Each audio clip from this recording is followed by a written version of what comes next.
অপু বিশ্বাসকে অস্বীকার করতে পারবে সে বুবলির নাম নিয়ে ইন্টারভিউ দিয়ে পেট চালায় না? শাকিব খানকে অস্বীকার করতে পারবে সে বুবলির নাম নিয়ে তার সিনেমাকে ট্রেন্ডে আনে না? শাকিব খান এবং অপু বিশ্বাস খান দুজনই হচ্ছে বুবলির উপর নির্ভরশীল, দুজনই বুবলিকে নির্ভর করে চলে। OMG, পরকীয়া রানীর ভক্ত কি বলতাছে! হায় হায় হায়, স্বাধীন বাংলাদেশের পরে এদের সবার মাথা খারাপ হয়ে গেছে।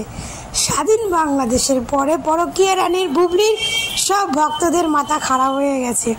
শাকিব খান এতদিন অপু বিশ্বাসকে বলেছে, অপু বিশ্বাস বুবলির নাম করে পেট চালায়, ভাইরাল হয়েছে। এখন শাকিব খানকে বলছে, বাংলাদেশের সুপারস্টার শাকিব খান তাকে বলছে সে নাকি বুবলির নামে ভাইরাল হয়েছে।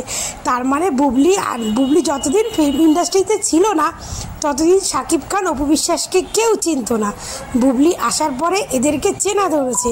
ভাই, এদেরকে কেউ একটু মাথায় বুদ্ধি হওয়ার কিছু খাওয়াও। এই পরকীয়া রানীর ভক্তরা পাগল হয়ে গেছে, ওরা কি করবে কিছুই বুঝতে পারছে না।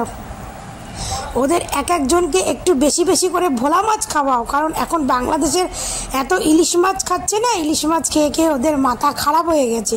এতদিন তো পাচ্ছিল না, এখন তো পেয়ে গান্ডে পিন্ডে গিলতাছে, এই জন্য এদের মাথা খারাপ হয়ে গেছে। এদেরকে এখন একটু বেশি বেশি করে ভোলা মাছ খাওয়াতে হবে, তা না হলে এদের মাথা পুরোপুরি খারাপ।